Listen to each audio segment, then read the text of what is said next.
All right.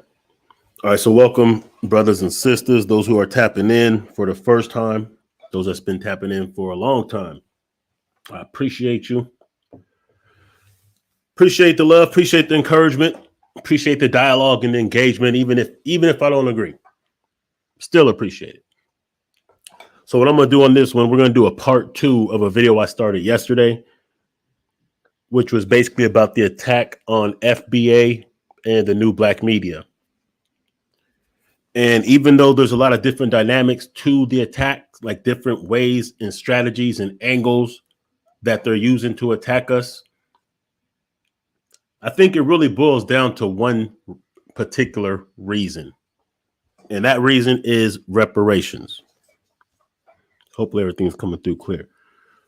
So the reason why they're attacking us so hard, especially within the last few years, is because of the topic. I mean, it's overall because of the threat of our rising, of us leveling the playing field, of us being able to control our own narrative and not have to depend on a centralized mainstream media for our information and direction. See, when you're dealing with a machine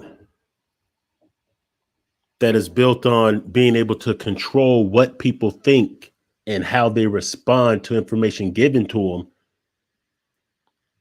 it's a conflict of interest for people to be able to control their own narrative and shape their own future. And now that we have been showing that we can do this on a grassroots level. See, years ago, when I was first involved in activism and doing things in and for the community on the grassroots level, we really didn't have the proper resources, either monetary resources or the resources to really be able to appeal to the masses. So it was like we had to work in our own little silos. And this was city to city. So every city has all their little silos that work on. They could be working towards some of the same thing. But because there's no real communication and there's no way to broadcast this information to the masses, it was isolated and only so effective. And this is why I have so much respect for some of our grassroots leaders of the past. Like even the Marcus Garveys, the Elijah Muhammads, MLKs, because they had to be in the streets. It had to spread by word of mouth. Because the only thing that was going to be reported on the mainstream media was going to be their skewed narrative. Narratives that still are prevalent today to some degree, which is why you hear people still echo some of the lies said about Martin Luther King.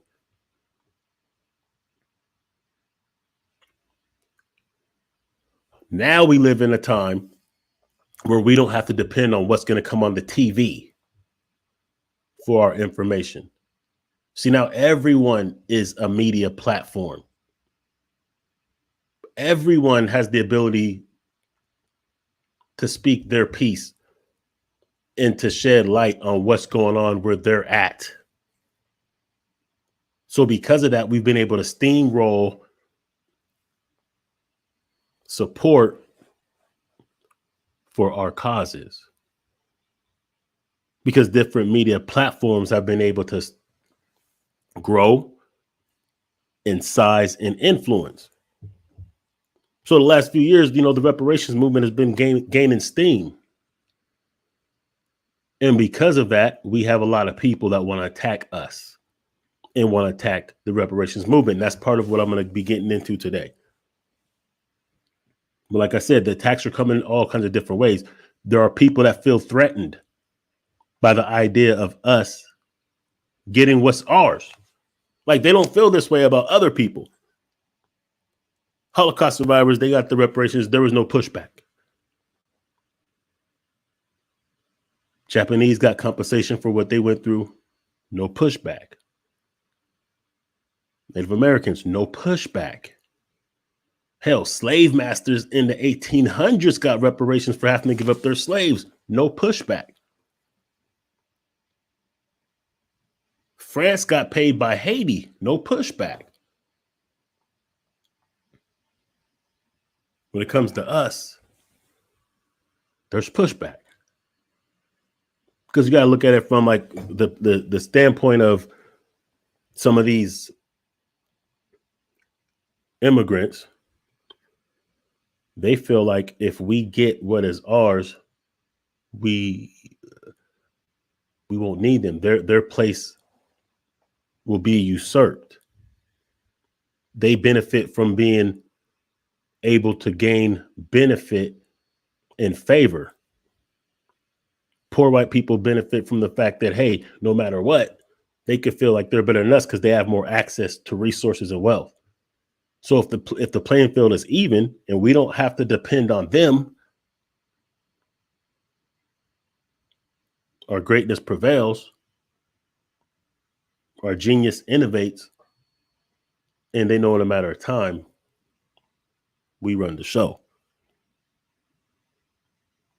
Like, think back to the 60s when J. Edgar Hoover was going after the Black Panthers. And what he said was the most dangerous domestic threat to this country was the free breakfast program. On the surface, that sounds ridiculous, right? How can a free breakfast program be a domestic threat to the country?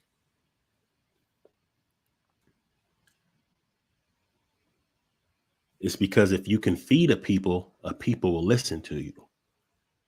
So if people are not dependent on the government to feed them, the government won't have influence on them.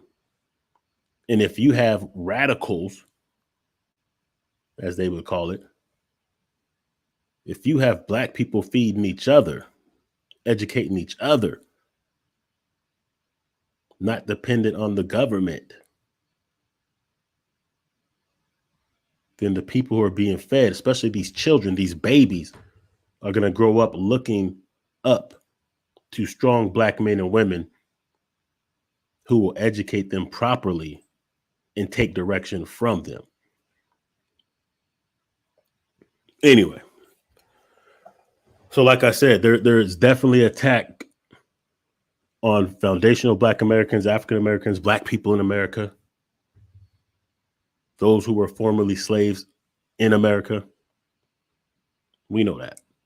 But specifically, there's an attack on this reparations movement.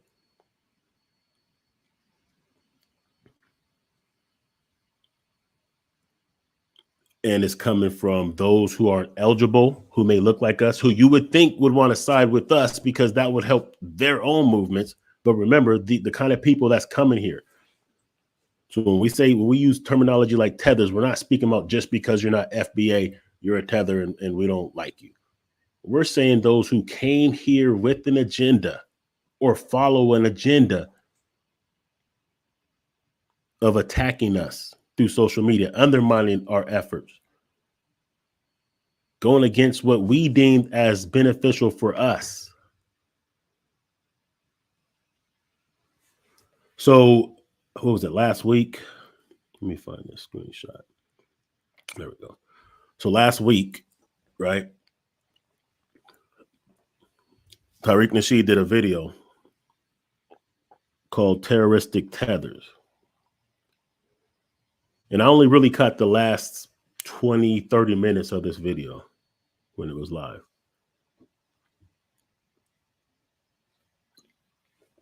Later on, when I was scrolling on YouTube, I noticed what you're seeing right here, which is the, what do you call it, thumbnail for the video.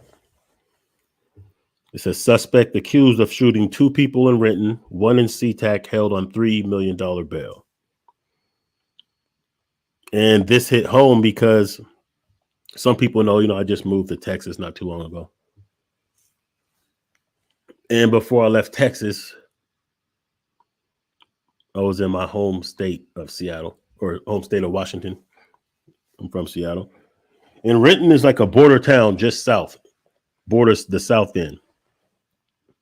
And even though I'm from what we call the Central District, which is basically kind of like downtown Seattle-ish, same neighborhood like Jimi Hendrix, Sir Mix-a-Lot, a lot of great people. The same neighborhood where the Black Panther Party was formed.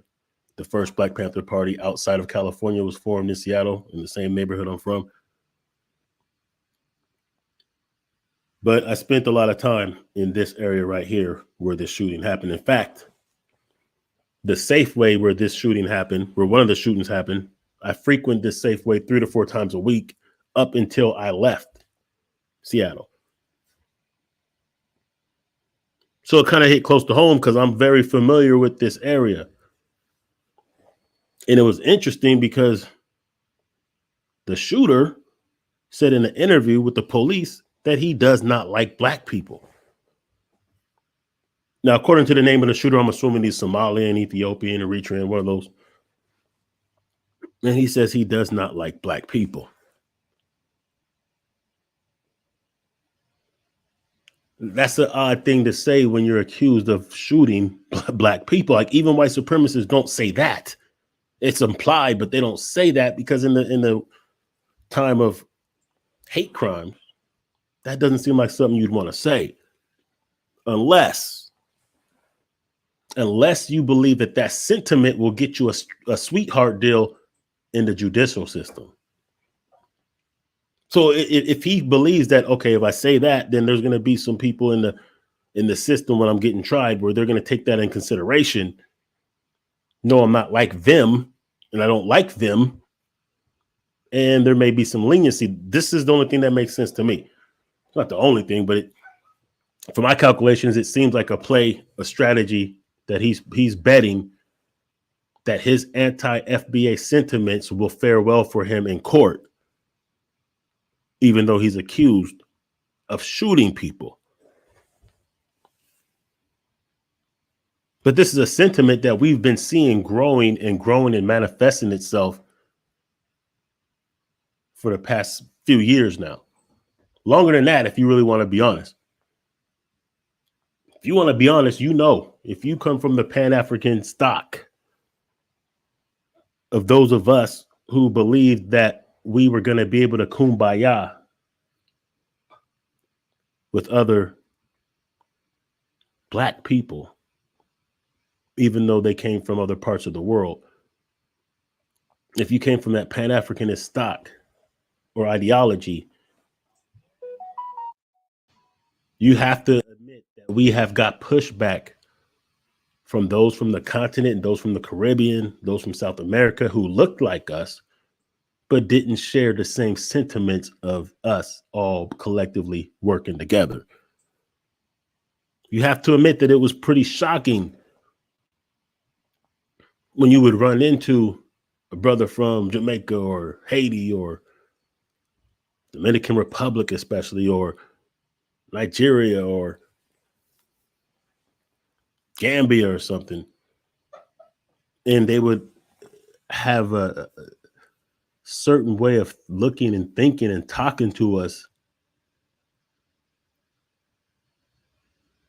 that let us know, okay, they don't even really see us as their brother. We're trying to be brotherly with them and show them love. And a lot of times they didn't share that same sentiments, not in every case, but understand the ones we're dealing with are the ones that came here. They're not of the fighting breed. Because if they were, they would have stayed where they're at to deal with the situations where they're at. So they come here wanting to be the token Negroes, and they look down at us. I've dated a Nigerian woman for years. And I'm not going to say she had anti-Black sentiments, but her parents weren't really fucking with us like that. They look down at us. And remember, a lot of this propaganda they get before they come here. So it goes from that to social media attacks to now, sometimes even now, what you can see manifest in the streets with actual shootings. So that's one attack on the FBA. They attacked the reparations claims, demands that we're making. We don't deserve it. It was never, it's like, yo, the world feels threatened by us having reparations, by us having justice. Look at this. Let's look at this real quick. So what they'll do is they'll use different people to attack us. So this is Larry Elder. He's I don't know if he's a FBA or not. He ran for governor in California. He spoke favorably about slavery, saying, hey, it's a good idea because, hey, it lowers the cost of labor. So he's one of these cats that, you know, he'll make a appearance on the Fox Newses to speak down on us, but he doesn't really have any pull with us. But check out what he said. Conservative TV radio host Larry Elder on Thursday took aim at a new proposal by San Francisco's Reparations Committee to pay each Black longtime resident $5 million, while warning that the movement in support of reparations is growing as young people are being indoctrinated, is the word he uses, into its supporting narrative. See, they got to demonize the idea of really it's just justice. I think the movement is growing, Elder told Fox News Digital on an interview. Young woke people are being indoctrinated into believing that systematic racism, structural racism, historical racism is why Black people are underachieving. What? No. You don't have to be indoctrinated into believing that systematic racism is a factor. You don't have to be indoctrinated into an idea that structural racism, historical racism is a factor to why we're underachieving. That's a fact. See, if our ancestors were actually compensated for what they did for all those generations, then the majority of us would have generational wealth that has been handed down to us. Remember, the most common way for generational wealth to be handed down is home ownership. So for centuries, we weren't allowed to do that. And even now, it's very challenging and difficult for many of us to obtain the ability to do that.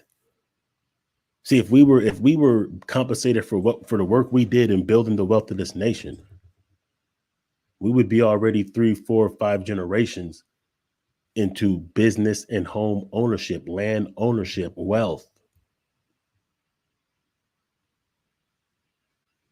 Our median incomes would probably be tenfold.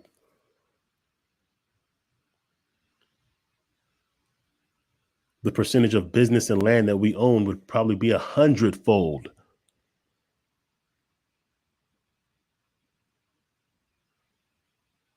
We would probably be per capita the wealthiest in this country. And this is why some of you tellers, you need to be paying attention. Because even where you come from, you should be wealthy. You come from Nigeria? It's like the second richest country in the world, resource-wise. Meaning the resources in that soil are more abundant than probably anywhere else, maybe with the exception being the Congo. That means every single family should be multimillionaires based on the amount of resources in the soil. But the problem is you have a few coon class ruling the country on behalf of Western powers like England, which funnels all the money to Europe. There's no natural resources in Europe for Europe to be as wealthy as it is. It's only because they extract it from the Caribbean, South America, and Africa. So you come here to fight us when you really should be at home fighting the ruling class that are just puppets for Western powers. And that's what really boggled and confused our minds when we seen this happen. It's like, whoa, whoa, whoa. We thought you were going to come here to join us and make us all stronger, because the same people that exploited your land exploited us. But y'all didn't see it like that. Let me continue. While neither San Francisco nor California formally adopted the institution of chattel slavery, the tenets of segregation, white supremacy, and systematic repression and exclusion of Black people were codified through legal and extra-legal actions, social codes, judgments, and judicial enforcement. Here we go. That's the part I wanted to do, which is true. Elder, who previously ran for governor of California, was reacting after the San Francisco African American Reparations Advisory Committee, which advises the city on developing a plan for reparations for Black residents, released a draft report last month to address reparations for what it considers 300 years of repression and discrimination for which Black Americans deserve compensation. So they use guys like this, Larry Elder. Let's see if we got a picture of him. There he is. To undermine reparations. Of course, he's a Republican shill. So they use people like this, but this guy's not going to be effective with us, right? Because nobody's going to listen to him. He's only given talking points for Fox News to regurgitate. Like, we don't fuck with Larry Elder. So he's not going to be effective with us.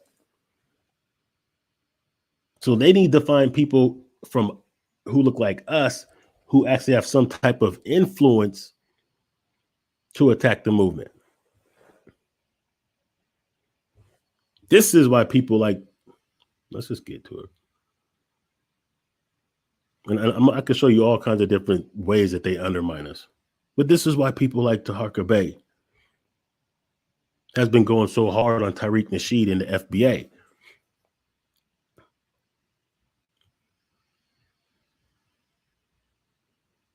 This is why he is obsessed with Tariq Nasheed right now.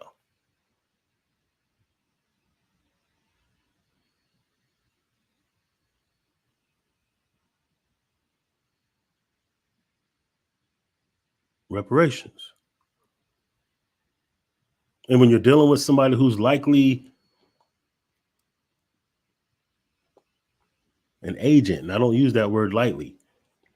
The reason I say that is because when you look at his record and his lack of doing time and his hyper focus on anything progressively Black and things that came out of his own mouth. Watch the video I did. Taharka Bey exposes himself. And then you look at the people who support him. Some of them are self-admitted law enforcement. Check this out. So I've been getting more and more people commenting on some of my videos. People who just like started their channels a couple months ago. And here's one of them. Check this out. And it's like, you have to understand something, y'all. It's not that difficult to identify agenda. When you have people who can look past things like sex offenses, registered documented sex offenders, women and children beaters, scammers, liars, people that raise money for things they don't ever do. And when people can harmoniously look past that collectively, you have an audience that will look past that and then say goofy shit like, well, what was Tariq Nasheed's name before 1981? Oh, that museum that he bought, it's not that big. Oh, he wrote in a book years ago, The Art of Mackin'. He was on Jay Leno. How did he get on Jay Leno? When you have people that are more concerned about that, but aren't concerned about a sex offender who's trying to destroy anything progressive in the black community, and who people who he attacks doesn't even have half of the egregious stuff that he has on his record. When you see that kind of thing, you know that's an agenda. That's like a police officer pulling you over for going 2 miles over the speed limit while there's a shootout right on the next block. And he's ignoring that call to harass you about speeding 2 miles over the speed limit or throwing a cigarette out your window. It's an agenda. That means that there's an order that has came down to say, hey, you have to undermine him. You have to discredit him. You have to disrupt the activities that this group is participating in. This is all counterintelligence 101, as in literally written in the counterintelligence files as goals by J. Edgar Hoover to destroy the last uprising that we had in the 60s. I won't say that's the last one, but one of the biggest ones. And it just so happens that some of these people, like this particular person, I'm going to take his word for it, says that he has spent his entire career in security and law enforcement, starting to carry out background checks for leading black political organizations in the UK. So this is a self-proclaimed law enforcement agent. And he's, oh, by the way, the video he's commenting on is the video where I put where Tariq Nasheed was talking about how they try to use the book to discredit him. And, I title it, basically, this is just basically what Taharqa Bey is doing. So he's basically coming to the defense of Taharqa Bey. He says, I can guarantee that there is no way someone with this type of character and background would be allowed near 1,000 miles of our. I don't even think he said he's in the UK. There's not even 1,000 miles of land in it. Like the UK is not even 1,000 miles. Like, cut it out. But okay. Of our organization. Just looking at the spelling of organization. Okay, fine. I don't know. Is that how you spell it, y'all? I thought there was a Z in it. If not, whatever. Okay. And this is even before we talk about you living in the same house, a former white cop mother-in-law. I don't know about Tariq's wife or mother. I don't care, honestly. That's really irrelevant. See, people use all of these irrelevant talking points that really don't matter at the end of the day. See, they'll look past a documented sex offender. They'll look past someone with a documented history of crimes with no jail time for these crimes. They'll look past all of that to focus on somebody's mother-in-law. So you know that that's an agenda in itself.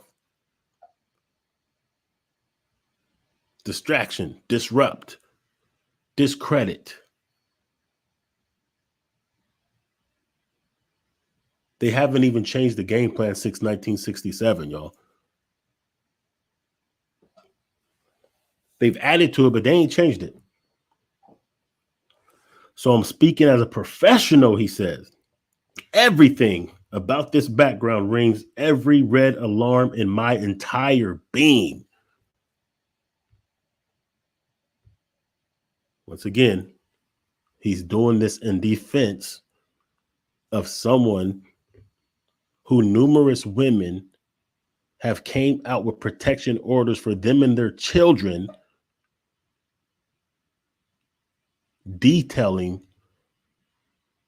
serious abuse of them and their children. Numerous women have came out with these. Background check came back as a registered sex offender. He's looking past all of that. Because Tariq Nasheed's mother-in-law is white. Now, these are the same people that if you're talking too harshly against white people, then they'll use that against you. But then if you're moderate and you can hold a civilized discussion with white people, they'll try to use that against you. The only good thing about this is that the majority of our people aren't falling for this anymore, especially the youth. So when these old head coons get out the way, their legacy is done. And I've said this before, like for somebody like Taharka Bey, he's going to have to deal with the fact that his legacy is going to be going against the black movement of his day. His legacy, no matter how many videos he makes, he's not going to be able to decouple from the fact that there is documented information about who you are. And your children already know. Like, this is a dude whose son, I don't want to get too much into his family life because it's, but just understand this. When it came out that Toronto Johnson was being sued for not paying his rent, Taharka Bey made a point to make sure everyone knew it's not him. That was his son that's being sued and evicted from his place where he lives. I don't know why that would be like a distinction that you would want to make about your son who wears your same name. No, it's not me being evicted. It's my son. Okay. So remember, his son's mom filed reports about abuse of him abusing not only her, but also their son.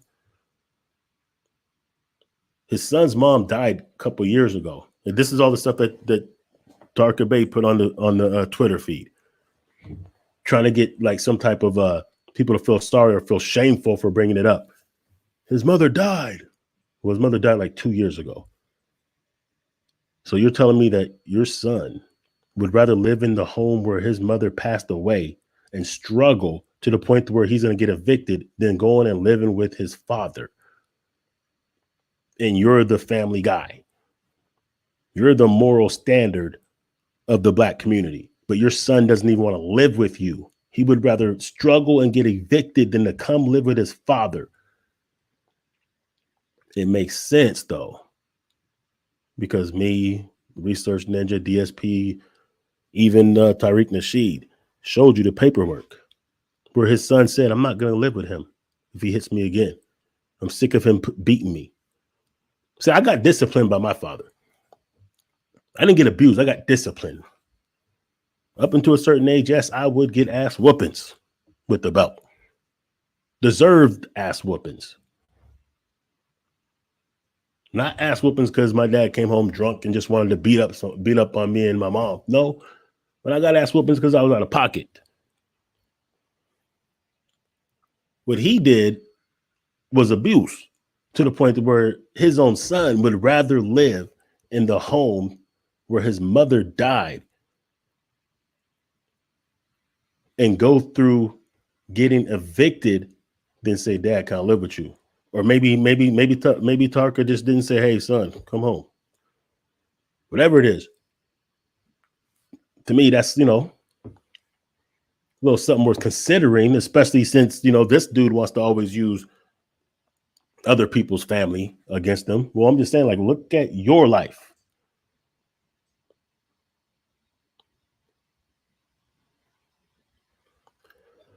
So anyway, he says he's speaking as a professional. I just want you to see like how these guys are operating.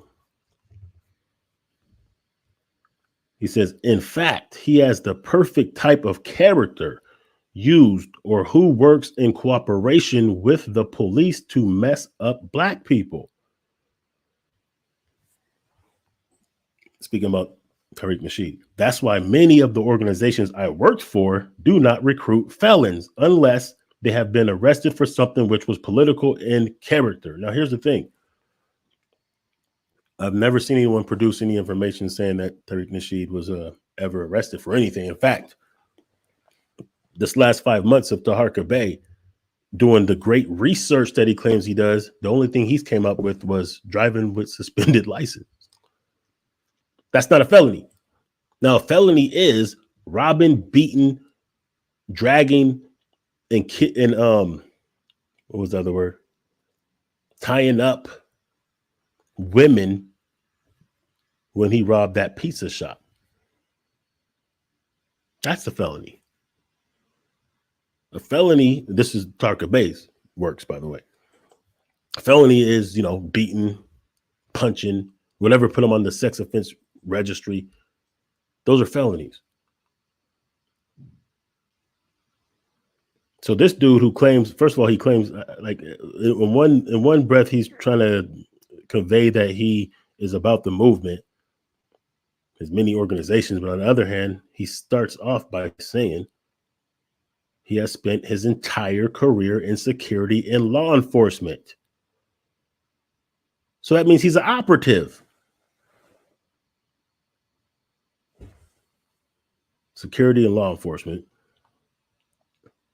But obviously he infiltrated some type of movements, because now he's telling you what would be allowed in respectable movements. Anyway, so for you to produce videos calling those who quite rightly expose you to the unaware public, police agents, etc., is a joke. Anyone who is involved in a federal case involving major drug crimes and a homicide where there is so many discrepancies and unanswered questions, court documents restricted from public access, information redacted, is not the type of person who is going to call another person an agent. Everything about you fits the bill of an agent, and I've been in this field for 35 years. So I don't know if he's speaking about me or Tariq Nasheed at this point, but he's speaking in defense of someone. Well, first of all, this idea that Tariq Nasheed was involved in homicides and major drug trafficking came from no other than Taharka Bey. There's no receipts for any of these allegations. And this is how you have to understand that this is definitely an agenda to attack Black progressiveness, and particularly reparations. Because people say things like this and it's all conjecture, there's no receipts, but they'll ignore the actual receipts that exist. They'll ignore the fact that a court document has stated that this dude is a registered sex offender. They'll ignore that and come up with some babble that they made up. Straight hearsay. They'll ignore all of that and tell you the worst thing in the world is the stuff that we made up. See, when you can bring facts about someone which is worse than the stuff that other people could make up, you know you're dealing with a piece of shit. Because the things that Taharka Bey makes up about people isn't even as bad as what's really factual and documented and provable about himself. 35 years in the field, he said. His tactics work in the early days, which is to be the person pointing the finger, calling others agents, so nobody was looking at him. But when I went through the available information on that federal case he was involved in, my only conclusion, this guy is a police informer / agent, because why is he free to roam the streets? Are you speaking about Taharka Bey or Tariq Nasheed? It sounds like you would be talking about Taharka Bey. See, because for everyone who's saying all these things, and I'm not doing this to defend Tariq Nasheed, but understand that them attacking him is by proxy attacking all of us. Because to him, he represents leadership of FBA, even though we know that that's not the case. But to them, that's what they associate with leadership of Black people. Because he's probably the most notable, one of the most noticeable people speaking on reparations that have an audience. Unfortunately, he's the most noticeable because those who are in mainstream media, they're not speaking on reparations. See, it shouldn't have to be people like Tariq Nasheed, Professor Black Truth, Boyce Watkins, and those of us who have platforms shouldn't be seen as like the leaders or the face or the mouth of reparations movement. We got people that are on major mainstream networks all the time, but they're not speaking on reparations. We have people in high political office, but they're not speaking positively on reparations, except for maybe to say we should study it.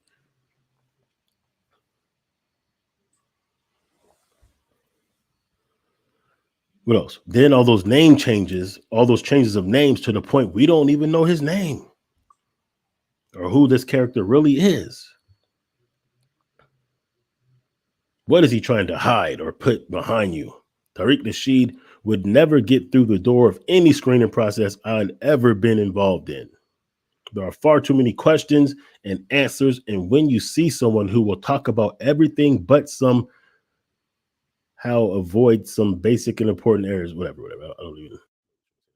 Red flags, alarms going off every which way. Now, I think this is probably one of Tarka Bay's knockoff pages, maybe. But the point is, he took the time to babble all of this bullshit and blatantly ignore. See, these talking points came from Taharka Bay. These talking points came from someone who knows that his paperwork is actually out there.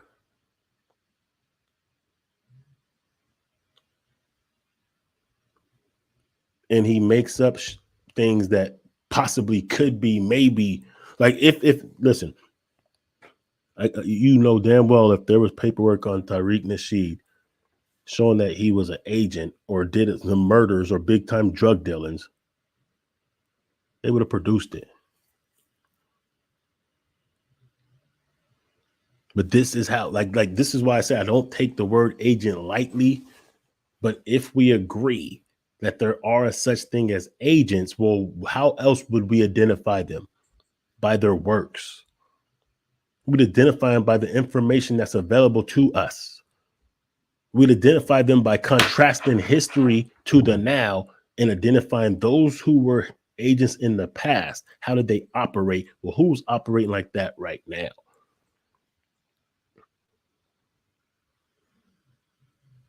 We know that they use felons against our people. They did that in Judas and the Black Messiah. This is how Fred Hampton was killed.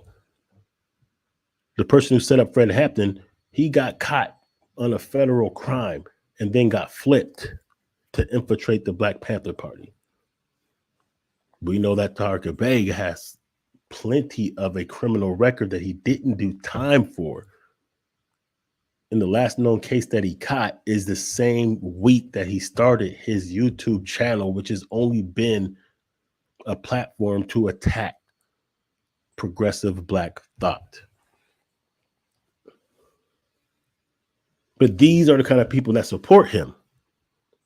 So it's not a coincidence that the most people that support his channel are coons, self-proclaimed law enforcement, and rapists, like his boy Charles, or like his good friend Adrian, both convicted rapists, big supporters of Taharka Bay and associates of Taharka.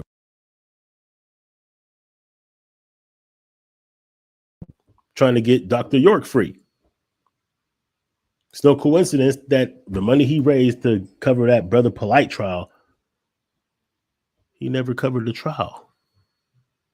He hasn't even spoke about Brother Polite. It's not a coincidence. What else we got? I want to show you guys.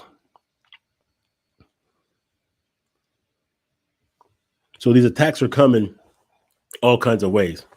They're trying to find the most effective strategy and comprehensive, holistic way to undermine us as a people and our push for reparations. Look at this. Reparations aren't about justice. They're an act of revenge. Then they have the nerve to be showing a white guy giving a brother $1. They're trolling us, of course. That's not trolling. I don't know what is. Many who claim to support reparations for slavery say it will help foster racial harmony in a divided nation. But the unequal distribution of funds to one race would light a fire across the nation. So, in other words, us being compensated for our ancestors building the wealthiest nation in the world. See, it was okay when we were being used as chattel slaves and sold and raped and killed and mangled and broke up from our families, and to this day still not allowed to really participate equally in the American dream. But for us to get what we're supposed to get would light a fire across the nation. This is what the New York Times is saying. New York Post. This is what the New York Post is saying.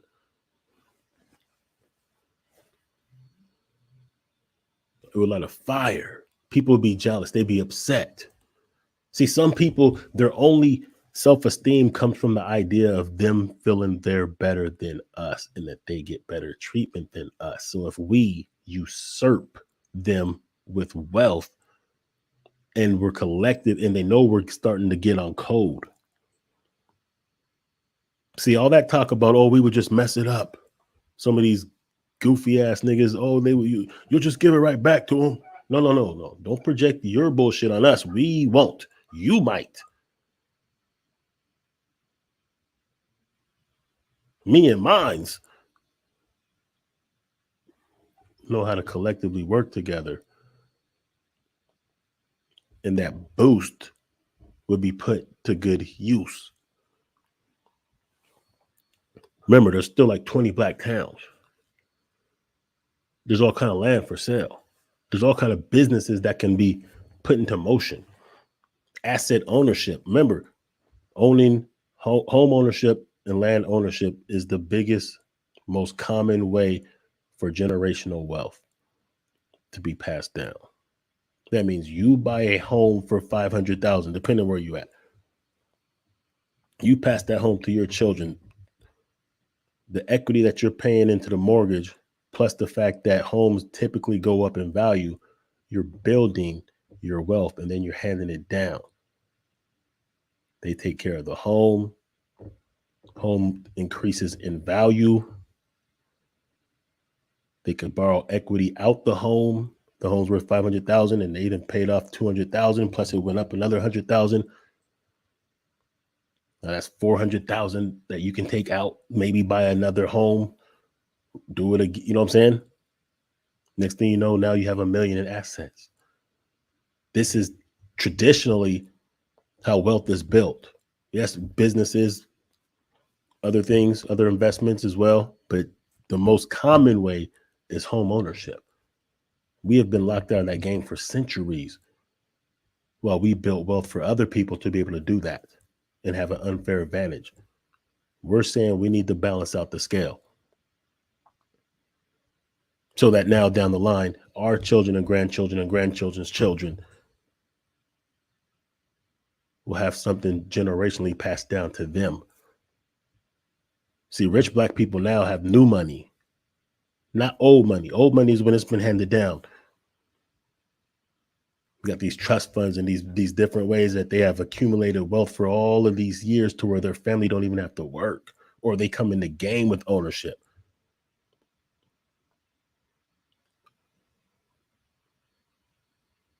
Donald Trump was born a millionaire.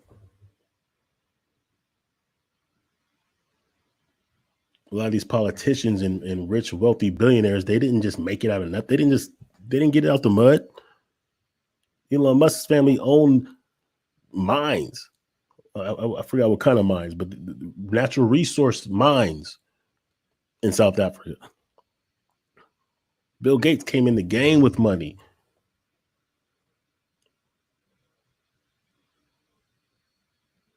Because they were able to hand that wealth down, to create and acquire wealth and hand it down. They don't want us to have that same right. They don't want us to have that same capability. That's why they're going against reparations so hard. And unless, of course, it's reparations for other people like the LGBT. I think before my last channel got taken down, I reported on this. Thousands of LGBT elders who were in long-term relationships before the legalization of same-sex marriages are now eligible for survivors' benefits following a years-long battle. So in other words, because LGBT wasn't able to marry, they weren't able to leave things to their spouse. So they're going to be compensated for that now. I haven't really seen any pushback for this. But when it's us, it's, oh no, that's check this out. I never even got a chance to read this, did I? Hold up. Well, I did read that part. Okay. So what I'm saying is this whole going against us at a time right now, as we're starting to build the momentum for our movements,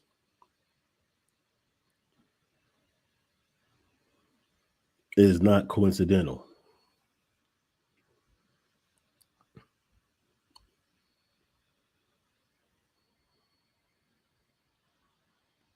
The 32-year-old SeaTac man accused of a shooting spree that left 3 people hospitalized made his first court appearance today. Court documents state that after the man was arrested, the new details we are learning today.